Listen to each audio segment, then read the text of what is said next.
Je ne me reconnais plus. Dans ma tête, je me suis perdu. Tête, j'ai besoin d'aide. Mais je repousse toujours cette idée. J'ai les pièces du casse-tête et il n'y a rien que je peux changer. Alors une fois seul avec mon malheur, je prie pour de jours meilleurs. Il m'arrive de m'asseoir et de laisser la nostalgie m'envahir.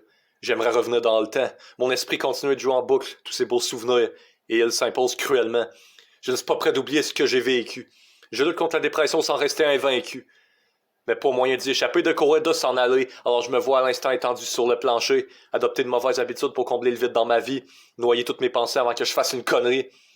Ces démons drainent toute mon énergie. J'essaie de me remettre à Dieu, mais ça a de l'air que je veux fou. Ensuite, on me recommande la thérapie. Parler à un docteur, payé pour être gourou, il commence par me dire que le débalancement hormonal est la raison qui explique pourquoi mon cerveau se prive et ne relie pas mes succès m'aidant à tourner la page sur mes échecs, évitant à mon cœur de partir à la dérive, donc ma joie ne peut pas survivre. Et là, on passe aux instructions.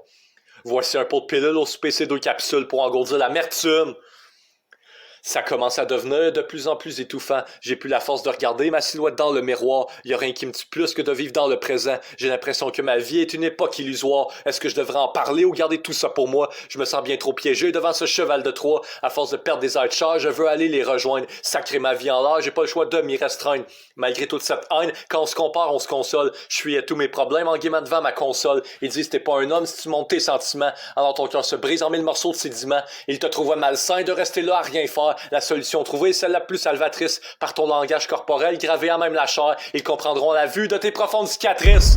On peut juste voir le changement si on accepte qui on est. Si tu braves pas tes tourments, tu pourras jamais avancer. Il s'agit de t'accrocher et de ne plus te faire mal. Tes chaînes seront brisées et tu brilleras comme étoile. Ne te laisse pas submerger par tes doutes et ta dépression comme raison que tu ne t'en sortiras pas et que le bonheur n'est pas à ta portée. C'est pas perdu d'avance. Garde la foi. Avec toi, ne baisse jamais les bras. Tu peux défier les probabilités, te battre contre toute espérance et d'arriver au jour où tu n'auras plus à crier. Je ne me reconnais plus. Dans ma tête, je me suis perdu. Tête, j'ai besoin d'aide. Mais je repousse toujours cette idée. J'ai les pièces du casse-tête et il n'y a rien que je peux changer. Alors une fois seul avec mon malheur, je prie pour de jours meilleurs.